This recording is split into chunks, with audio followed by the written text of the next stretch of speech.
नमस्कार, जयसिंगपूर नगरी न्यूज मध्ये आपलं सहर्ष स्वागत। पाहूया आजच्या दिवसभरातील काही ठळक घडामोडी।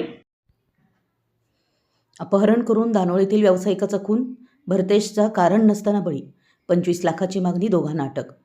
दानोळी तालुका शिरोळ येथील तरुण व्यावसायिक भरतेश राजगोंडा टोपगोंडा वय 40 याचा आर्थिक व्यवहारातून सोमवारी रात्री खून झाल्याचं उघडकीस आले। भरतेशचं अपहरण करून त्याच्या भावाकडे 25 लाखाची मागणी केली आणि त्यानंतर मध्यरात्रीच्या सुमारास खून केल्याची खळबळजनक घटना मंगळवारी सकाळी 11च्या सुमारास घडली आहे। या घटनेमुळे दानोळी परिसरात खळबळ उडाली। या प्रकरणी राजदीप अजय ताडे वय 21 राहणार नवीन पाण्याच्या टाकीजवळ दानोळी तालुका शिरोळ, मंथन उर्फ टिलू पवार चंदुरे राहणार दानोळी दोघांना जयसिंगपूर पोलिसांनी अटक केली आहे।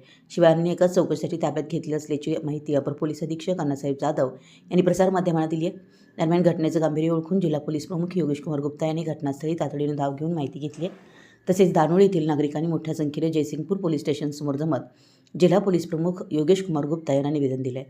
या निवेदनात असं म्हटलं की भरतेशचं अपहरण करून त्याच्याच मोबाईलवरून त्याच्याच भावाला फोन करून 25 लाख रुपयाची खंडणी मागितली। भरतेशऐवजी दुसऱ्या युवकाचं अपहरण करण्याचा बेत संबंधित संशयितांचा होता। या कामात पोलिसांनी तातडीने या गुन्ह्याचा तपास करून संबंधितांवर कठोर कारवाई करावी, अन्यथा तीव्र आंदोलनाचा इशारा या निवेदनाद्वारे देण्यात आला आहे।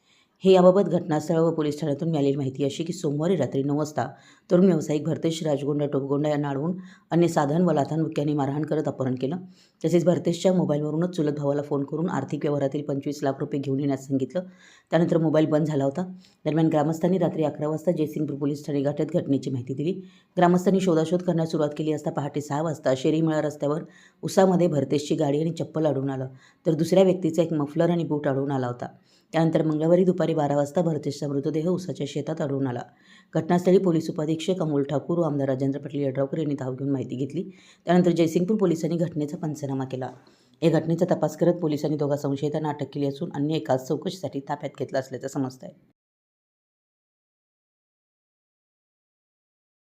आमच्या जयसिंगपूर नगरी न्यूज चॅनलला लाईक करा, सबस्क्राईब करा आणि हो, स्क्रीनवर दिसत असलेला व्हॉट्सअप नंबर तुमच्या मोबाईलमध्ये ॲड करा।